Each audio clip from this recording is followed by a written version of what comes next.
ওম শান্তি। আজ 16 এপ্রিল 2026 আমরা সবাই বাবার অমূল্য মধুর মহাবাক্য শুনব। ওম শান্তি।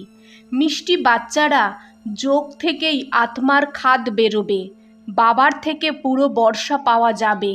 এই জন্য যতটা সম্ভব যোগ বল বাড়াও। আজকের প্রশ্ন, দেবী দেবতাদের কর্মশ্রেষ্ঠ ছিল, এখন সবার কর্মভ্রষ্ট কেন হয়েছে? উত্তর, কারণ নিজের আসল ধর্মকে ভুলে গেছে। ধর্ম ভোলার কারণে যে কর্ম করে সেটা ভ্রষ্ট হয়ে যায়।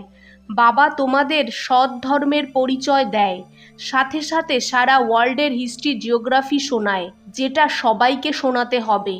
বাবার সত্য পরিচয় দিতে হবে। গীত, মুখরা দেখলে প্রাণী দর্পণ মে কিতনা পাপ হ্যায় কিতনা পুণ্য হ্যায়। ওম শান্তি। এটা কে বলেছে আর কাকে বলেছে? বাবা বাচ্চাদের বলেছে, যে বাচ্চাদের পতীত থেকে পাবন বানাচ্ছে। বাচ্চারা জেনে গেছে আমরা ভারতবাসী যারা দেবী দেবতা ছিলাম, ওরা এখন 84 জন্মের চক্র লাগিয়ে শতপ্রধান থেকে পাস করে শতরজতম আর এখন তমপ্রধান হয়ে গেছি। এখন আবার পতীতদের পাবন বানানো। বাবা বলে যে নিজের মনকে জিজ্ঞাসা করো যে কতটা আমরা পূর্ণ আত্মা হয়েছি। তোমরা শতপ্রধান পবিত্র আত্মা ছিলে যখন এখানে প্রথম তোমরা দেবী দেবতা বলতে, যাকে আদি সনাতন দেবী দেবতা ধর্ম বলা হতো। এখন কোনো ভারতবাসী নিজেকে দেবী দেবতা ধর্মের বলে না। সত্যযুগে দেবতারা পবিত্র ছিল, পবিত্র প্রবৃত্তি মার্গ ছিল, যথা রাজারানী তথা প্রজা পবিত্র ছিল। ভারতবাসীদের বাবা মনে করায় যে তোমরা পবিত্র প্রবৃত্তি মার্গের আদি সনাতন দেবী দেবতা ধর্মের ছিলে। ওকে স্বর্গ বলা হতো। ওখানে একটাই ধর্ম ছিল। প্রথম নম্বর মহারাজা মহারানী লক্ষ্মীনারায়ণ ছিল, ওনাদের ডিনাস্টি ছিল, আর ভারত অনেক ধনবান ছিল। ওটা সত্যযুগ ছিল। তারপর এসেছে ত্রেতায়, তখনও পূজ্য দেবী দেবতা বা ক্ষত্রিয় বলা হতো। সত্যযুগে লক্ষ্মীনারায়ণের রাজ্য, ত্রেতায় রাম সীতার রাজ্য। এই ডিনাস্টি চলেছে। যেমন খ্রিস্টিয়ানদের মধ্যে এডওয়ার্ড দ্য ফার্স্ট সেকেন্ড এমন চলে, তেমন ভারতেও ছিল। 5000 বছরের কথা, অর্থাৎ 5000 বছর আগে ভারতে এই লক্ষ্মীনারায়ণের রাজ্য ছিল। কিন্তু ওনারা এই রাজ্য কবে আর কিভাবে পেয়েছে এটা কেউ জানে না। ওই সূর্যবংশী রাজ্য আবার চন্দ্রবংশীতে এসেছে, কারণ পুনর্জন্ম নিতে নিতে সিঁড়ি নামতে থাকে। এই ভারতের হিস্ট্রি জিওগ্রাফি কেউ জানে না। রচয়িতা হলো বাবা, তো অবশ্যই সত্যযুগী নতুন দুনিয়া রচনা করবে। বাবা বলে, হে বাচ্চারা, তুমি আজ থেকে 5000 বছর আগে স্বর্গে ছিলে। এই ভারত স্বর্গ ছিল, আবার নরকে এসেছো। দুনিয়া তো এই হিস্ট্রি জিওগ্রাফি জানে না। ওরা তো অসম্পূর্ণ, শুধু পরের হিস্ট্রিকে জানে। সত্যযুগ ত্রেতার হিস্ট্রি জিওগ্রাফি কেউ জানে না। ঋষিমুনিরাও বলে গেছে যে আমরা রচয়িতা আর রচনার আদিমধ্য অন্তকে জানি না। জানবেও বা কেউ কি করে? বাবা তোমাদেরই বসে বোঝায়। শিব বাবা ভারতেই দিব্য জন্ম নেয়, যার শিব জয়ন্তী হয়। শিব জয়ন্তীর পরে তারপর চাই গীতা জয়ন্তী, তারপর সাথে সাথে হওয়া চাই শ্রীকৃষ্ণ জয়ন্তী। কিন্তু এই জয়ন্তীর রহস্য ভারতবাসী জানে না যে শিব জয়ন্তী কখন হয়েছে। অন্যান্য ধর্মের লোকেরা তো ঝট করে বলে দেয় বুদ্ধ জয়ন্তী, ক্রাইস্ট জয়ন্তী কবে হয়েছে। ভারতবাসীদের জিজ্ঞাসা করো শিব জয়ন্তী কবে হয়েছে, কেউ বলতে পারবে না। শিব ভারতে এসেছে, এসে কি করেছে কেউ জানে না। শিব হলো সব আত্মাদের বাবা। আত্মা হলো অবিনাশী। আত্মা এক শরীর ছেড়ে অন্য আর একটা নেয়। এটা 84 চক্র। শাস্ত্রতে তো 84 লক্ষ জন্মের গল্প বলে দিয়েছে। বাবা এসে রাইট কথা বলে। বাবাকে ছাড়া বাকি সব রচয়িতা আর রচনার ব্যাপারে মিথ্যা বলে, কারণ এটা হলোই মায়ার রাজ্য। প্রথমে তো পারস বুদ্ধি ছিল, ভারত পারস্পরিক ছিল, সোনা হিরে জহরতের মহল ছিল। বাবা বসে রচয়িতা আর রচনার আদি মধ্য অন্তের রহস্য অর্থাৎ দুনিয়ার হিস্ট্রি জিওগ্রাফি বলে। ভারতবাসী এটা জানে না যে আমরাই প্রথম দেবী দেবতা ছিলাম। এখন পতিত কাঙাল ইরিলিজিয়াস হয়ে গেছি, নিজের ধর্মকে ভুলে গেছে। এটাও ড্রামা অনুসারে হবে। তো এই ওয়ার্ল্ডের হিস্ট্রি জিওগ্রাফি বুদ্ধিতে আসা উচিত, তাই না?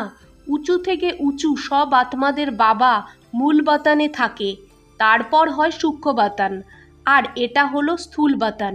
সূক্ষ্ম বাতানে শুধু ব্রহ্মা বিষ্ণু শঙ্কর থাকে, ওদের অন্য আর কোনো হিস্ট্রি জিওগ্রাফি নেই।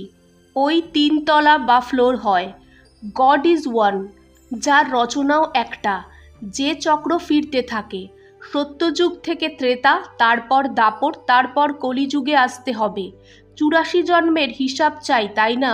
যেটা কেউ জানে না, না কোনো শাস্ত্রে আছে। 84 জন্মের পার্ট তোমরা বাচ্চারাই বাজাও। বাবা তো এই চক্রে আসে না। বাচ্চারাই পাবন থেকে পতিত হয়ে যায়, এই জন্য চিৎকার করে, বাবা এসে আমাদের আবার পাবন বানাও। একজনকেই সবাই ডাকে। রাবণ রাজ্যে সবাই দুঃখী হয়ে আছে, ওদের এসে লিবারেট করো, তারপর রামরাজ্যে নিয়ে যাও। আধা কল্প হয় রামরাজ্য, আধা কল্প হয় রাবণ রাজ্য। ভারতবাসী যারা পবিত্র ছিল তারাই পতিত হয়েছে। বাম মার্গে যাওয়ার কারণে পতিত হওয়া শুরু হয়, ভক্তিমার্গ শুরু হয়। এখন তোমাদের বাচ্চাদের জ্ঞান শোনানো হয়, যার থেকে আধা কল্প 21 জন্মের জন্য তোমরা সুখের বর্ষা পাও। আধা কল্প জ্ঞানের প্রালব্ধ চলে, তারপর আবার রামরাজ্য, তারপর আবার রাবণ রাজ্য নিচে নামতে থাকো। তোমরা দৈবী রাজ্যে ছিলে, তারপর অসুরী রাজ্যে এসে গেছো। একে হেলও বলা হয়। তোমরা হেভেনে ছিলে, তারপর আবার 84 জন্ম পাস করে হেলে এসে পড়েছো। ওখানে ছিল সুখধাম, এটা হলো দুঃখধাম। 100% ইনসলভেন্ট। 84 জন্মের চক্র লাগাতে ওই ভারতবাসীরাই পূজ্য থেকে পূজারী হয়ে গেছে। একেই ওয়ার্ল্ডের হিস্ট্রি জিওগ্রাফি বলা হয়। এটা হলো সারা ভারতবাসীদের চক্র। অন্য ধর্মের লোকেরা তো 84 জন্ম নেবে না, তারা সত্যযুগে হয়ই না।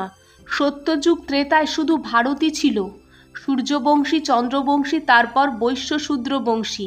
এখন আবার তোমরা এসে ব্রাহ্মণ বংশী হয়েছ দেবতা বংশী হওয়ার জন্য। এটা হলো ভারতের বর্ণ। এখন তোমরা ব্রাহ্মণ হয়ে শিব বাবার থেকে বর্ষা নিচ্ছ। বাবা তোমাদের পড়াচ্ছে 5000 বছর আগের মতো। কল্প কল্প তোমরা পাবন হয়ে তারপর পতিত হও। সুখধামে গিয়ে আবার দুঃখধামে আসো, তারপর শান্তিধামে যেতে হবে, যাকে নিরাকারী দুনিয়া বলা হয়। আত্মা কি, পরমাত্মা কি, এটা কোনো মানুষ জানে না। আত্মাও একটা স্টার বিন্দির মতো। বলে যে ভুরুর মাঝখানে এটা তারার মতো চমকায়, ছোট বিন্দি হয়, যাকে দিব্য দৃষ্টিতে দেখা যেতে পারে। বাস্তবে স্টারও বলা যায় না, স্টার তো অনেক বড় হয়, শুধু দূরে হওয়ার কারণে ছোট দেখা যায়। এটা শুধু একটা উদাহরণ দেওয়া হয়। আত্মা এত ছোট হয় যেমন উপরে স্টার ছোট দেখা যায়। বাবার আত্মাও বিন্দির মতো হয়, ওনাকে সুপ্রিম আত্মা বলা হয়। ওনার মহিমা আলাদা হয়। মনুষ্য সৃষ্টির চৈতন্য বীজরূপ হওয়ার কারণে ওনার মধ্যে সারা জ্ঞান আছে। তোমাদের আত্মাও এখন নলেজ পাচ্ছে, আত্মাই নলেজ গ্রহণ করেছে। এত ছোট বিন্দিতে 84 জন্মের পার্ট ভরা আছে, তাও অবিনাশী। 84 জন্মের চক্র লাগাতে থাকো, এর এন্ড হতে পারে না। দেবতা ছিলে, আবার দেবতা হতে হবে, এই চক্র চলে আসছে। বাকি তো সব হলো বাইপ্লট। ইসলামী, বৌদ্ধই, অন্যান্যরা 84 জন্ম নেয় না। এই সত্যযুগ ভারতে রাইটিয়েস্ট সলভেন্ট ছিল, তারপর 84 জন্ম নিয়ে বিশেষ হয়েছে। এটা বিশেষ ওয়ার্ল্ড হয়। 5000 বছর আগে পিউরিটি ছিল, পিসও ছিল, প্রসপারিটিও ছিল। বাবা বাচ্চাদের মনে করায় মুখ্য হলো পিউরিটি। এই জন্য বলে বিশেষকে ভাইসলেস বানানো, বাবা এসো, এই সদ্গতি দেবে। এই জন্য এই সদ্গুরু হয়। এখন তোমরাই বাবার দ্বারা বেগার টু প্রিন্স হচ্ছ, অথবা নর থেকে নারায়ণ, নারী থেকে লক্ষ্মী হচ্ছ। তোমাদেরই এই রাজযোগ। ভারতই এখন বাবার দ্বারা রাজাই পায়। আত্মায় 84 জন্ম নেয়, আত্মাই পড়ে শরীর দ্বারা। শরীর পড়ে না, আত্মা স্টারের আত্মা সংস্কার নিয়ে যায়। আমি আত্মা এই শরীর দ্বারা পড়ি। একে দেহি অভিমানী বলা হয়। আত্মা আলাদা হয়ে যায় তো শরীর কোনো কাজে লাগে না। আত্মা বলে যে এখন আমি পূজ্য আত্মা হচ্ছি। মানুষ দেহ অভিমানে এসে বলে দেয় এটা করি। তোমরা এখন বোঝো যে আমরা আত্মা, এটা আমার বড় শরীর। পরমাত্মা বাবার দ্বারা আমি আত্মা পড়ছি। বাবা বলে মা মে কম ইয়াদ করো। তোমরা গোল্ডেন এজেড শতপ্রধান ছিলে, তারপর তোমাদের মধ্যে জং ধরেছে। খাত পড়তে পড়তে তোমরা পাবন থেকে পতিত হয়ে গেছো। এখন আবার পাবন হতে হবে। এই জন্য বলে হে পতিত পাবন এসো, এসে আমাদের পাবন বানাও। তো বাবা রায় দেয় হে পতিত আত্মা, আমি বাবাকে ইয়াদ করো তো তোমাদের মধ্যে থেকে খাদ বেরোবে আর তোমরা পাবন হয়ে যাবে। একে প্রাচীন যোগ বলা হয়। এই ইয়াদ অর্থাৎ যোগ অগ্নি দ্বারা খাদ ভস্য হবে। মূল কথাটা হলো পতিত থেকে পাবন হওয়া। সাধু সন্ত সবাই পতিত হয়, পাবন হওয়ার উপায় বাবাই বলে। মা মে কম ইয়াদ করো। এই অন্তিম জন্ম পবিত্র থাকো। খেতে পিতে চলতে ফিরতে মা মে কম ইয়াদ করো, কারণ তোমরা সব আত্মাদের মাসুক আমি। তোমাদের আমি পাবন বানিয়েছিলাম। সব ভক্তিরা আশিক হয়। মাসুক বলে যে ধর্মও যদি করো, বুদ্ধি দিয়ে আমাকে ইয়াদ করতে থাকো তো বিকর্ম বিনাশ হবে। এটা পরিশ্রম করতে হবে। তো বাবাকে তো ইয়াদ করা উচিত, তাই না? বর্ষা পেতে হবে। যে বেশি ইয়াদ করবে সে বর্ষাও বেশি পাবে। এটা হলো ইয়াদের যাত্রা। যে বেশি ইয়াদ করবে সে পাবন হয়ে এসে আবার গলার হার হবে। সব আত্মাদের নিরাকারী দুনিয়ায় এক সিজরা বানানো আছে। একে ইনকর্পোরিয়াল ট্রি বলা হয়, অর্থাৎ নিরাকারী বৃক্ষ বলা হয়। এটা হলো কর্পোরিয়াল ট্রি। নিরাকারী দুনিয়া থেকে সবাইকে নম্বর অনুসারে আসতে হবে, আসতেই থাকবে। ঝাড় কত বড়। আত্মা এখানে আসে পার্ট বাজাতে। যেসব আত্মারা আছে সবাই এই ড্রামার অ্যাক্টার্স হয়। আত্মা অবিনাশী হয়, তার মধ্যে পার্টও অবিনাশী হয়। ড্রামা কখন হয়েছে এটা বলা যায় না, এটা চলতেই থাকে। ভারতবাসী প্রথমে প্রথমে সুখে ছিল, তারপর দুঃখে এসেছে, তারপর শান্তিধামে যাবে, তারপর বাবা সুখধামে পাঠিয়ে দেবে। এতে যে যত পুরুষার্থ করে উঁচু পদ পায়। বাবা কিংডম স্থাপন করে, ওতে পুরুষার্থ অনুসারে রাজাই পদ পাবে। সত্যযুগে তো অবশ্যই অল্প মানুষ হবে। আদি সনাতন দেবী দেবতা ধর্মের ঝাড় ছোট হয়, বাকি সব বিনাশ হয়ে যাবে। এই আদি সনাতন দেবী দেবতা ধর্ম স্থাপন হচ্ছে, অর্থাৎ স্বর্গের গেট খুলছে। 5000 বছর আগেও এই লড়াইয়ের পর স্বর্গের স্থাপনা হয়েছিল। অনেক ধর্ম বিনাশ হয়ে গেছিল। এই লড়াইকে বলা হয় কল্যাণকারী লড়াই। এখন নরকের গেট খোলা আছে, তারপর স্বর্গের গেট খুলবে। স্বর্গের দরজা বাবা খোলে, নরকের দরজা রাবণ খোলে। বাবা বর্ষা দেয়, রাবণ শ্রাপ দেয়। এই কথা দুনিয়ায় কেউ জানে না। তোমাদের বাচ্চাদের বোঝাই। এডুকেশন মিনিস্টারও বেহাদের নলেজ চায়, সেটা তো তোমরাই দিতে পারো, কিন্তু তোমরা হলে গুপ্ত, তোমাদের চেনেও না। তোমরা যোগবল দ্বারা নিজেদের রাজাই নাও। লক্ষ্মীনারায়ণ রাজ্য কিভাবে পেয়েছে সেটা তোমরা জানো।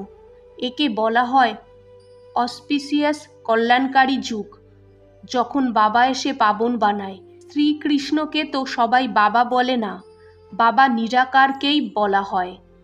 ওই বাবাকে ইয়াদ করতে হবে, পাবনও হতে হবে। বিকারকে অবশ্যই ছাড়তে হবে, কারণ ভাইসলেস সুখধাম ছিল, এখন বিশেষ হয়েছে, দুঃখধাম হয়েছে, বার্থ নট আ পেনি হয়েছে। এটা ড্রামার খেলা, যেটা বুদ্ধিতে ধারণ করে অন্যদেরও করাতে হবে। আচ্ছা, মিষ্টি মিষ্টি সিকিলাদে বাচ্চাদের প্রতি মাত পিতা বাপদাদার ইয়াদ প্যার আর গুড মর্নিং। আজকের ধারণা 1, ইয়াদ করে পাবন হয়ে বাবার গলার হার হতে হবে। কর্ম করতেও বাবার ইয়াদে থেকে বিকর্মজিৎ হতে হবে। 2. পূর্ণ আত্মা হওয়ার পুরো পুরুষার্থ করতে হবে। দেহ অভিমান ছেড়ে দেহি অভিমানী হতে হবে। আজকের বাপদাদার মধুর বরদান। নিজের বুদ্ধিরূপী নেত্রকে ক্লিয়ার আর কেয়ারফুল রাখা বাচ্চারা মাস্টার নলেজফুল পাওয়ারফুল ভব। বিস্তার।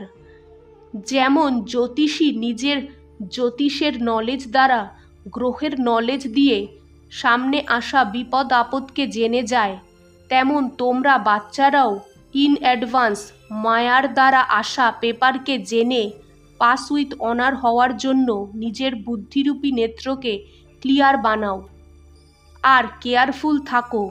দিন প্রতিদিন ইয়াদের বা সাইলেন্সের শক্তিকে বাড়াও, তো আগে থেকেই জেনে যাবে যে আজ কিছু হতে চলেছে। মাস্টার নলেজফুল পাওয়ারফুল হও তো কখনো হার হতে পারে না। আজকের স্লোগান, পবিত্রতাই নবীনতা হয় আর এটাই জ্ঞানের ফাউন্ডেশন হয়। ওম শান্তি।